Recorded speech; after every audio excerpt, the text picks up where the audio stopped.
16 থেকে 20 জুলাই মাত্র 4 দিন কোটা সংস্কারের দাবিতে শিক্ষার্থীদের শান্তিপূর্ণ আন্দোলন রক্তক্ষয়ী সংঘাতে রূপ নেয়। কোটা আন্দোলনকে পুঁজি করে দেশজুড়ে তাণ্ডব আর নৈরাজ্য চালায় দুর্বৃত্তরা। টার্গেট করে একের পর এক হামলা, অগ্নিসংযোগ ও লুটপাট করা হয় সরকারি গুরুত্বপূর্ণ স্থাপনায়, যা ছাড়িয়ে গেছে স্মরণকালের সব রেকর্ড। পরিস্থিতি নিয়ন্ত্রণে পুলিশের পাশাপাশি দেশের বেশ কয়েকটি জেলায় মোতায়েন করা হয় বিজিবি। তারপরও কোনোভাবেই থামানো যাচ্ছিল না হামলা ও অগ্নিসংযোগ। আইনশৃঙ্খলা রক্ষাকারী বাহিনীর সাথে দফায় দফায় সংঘর্ষ হয় আন্দোলনকারীদের। এতে অনেক প্রাণহানির ঘটনাও ঘটে। নিহত হয় পুলিশ, সাংবাদিক, শিক্ষার্থীসহ অনেক সাধারণ মানুষ। বাধ্য হয়ে সরকার কারফিউ জারি করে, মোতায়েন করা হয় সেনাবাহিনী। এরপরেই পরিস্থিতি কিছুটা স্বাভাবিক হয়। দৃশ্যমান হতে থাকে কোটা আন্দোলনের নামে দুর্বৃত্তদের তাণ্ডবের নানা চিত্র। সামনে আসতে শুরু করেছে ঘটনার পেছনের অনেক কারণও। গ্রেফতার করা হয়েছে হামলায় জড়িত অনেককেই।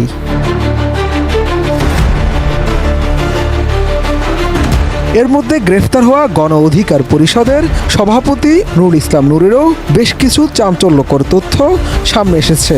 জানা যায়, আন্দোলনের নামে সরকার পতনের জন্য নূরের সঙ্গে আলোচনা করেন বৈষম্য বিরোধী ছাত্র আন্দোলনের অন্যতম দুই সমন্বয়ক নাহিদ ইসলাম ও সার্জিস আলম। মূলত গেল 18 জুলাই রাত 10টায় মোবাইল ফোন এবং মেসেজে এ বিষয়ে আলোচনা করেন তারা। এ সময় সরকারি চাকরিতে কোটা সংস্কার নিয়েও তাদের মধ্যে আলোচনা হয়।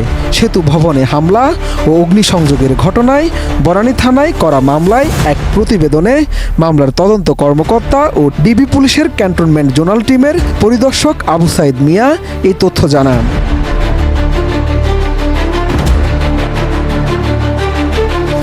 রিমান্ডে নূরকে জিজ্ঞাসাবাদের বরাত দিয়ে তদন্ত কর্মকর্তা প্রতিবেদনে উল্লেখ করেন, জিজ্ঞাসাবাদকালে আসামি জানান, গত 5 জুন সরকারি চাকরিতে কোটা সংক্রান্ত আদালতের রায়ের পর থেকেই সে তার ঘনিষ্ঠ নাহিদ ইসলাম, হাসনাত আবদুল্লাহ, সার্জিস আলম, আসিফ মাহমুদ, আক্তার হোসেন এবং আহানাফদের সঙ্গে যোগাযোগ করেন।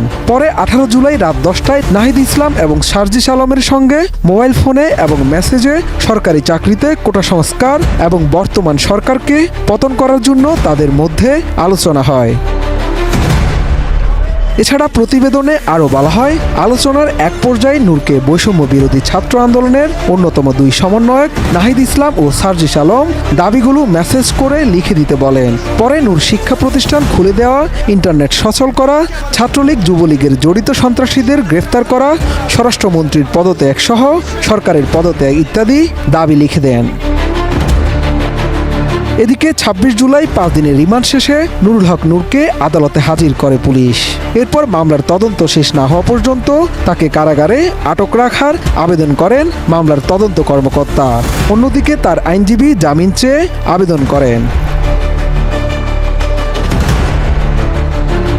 তবে উভয় পক্ষের শুনানি শেষে ঢাকার মেট্রোপলিটন ম্যাজিস্ট্রেট শাকিল আহমদ জামিন নামঞ্জুর করে নুরুল হক নূরকে কারাগারে পাঠানোর আদেশ দেন।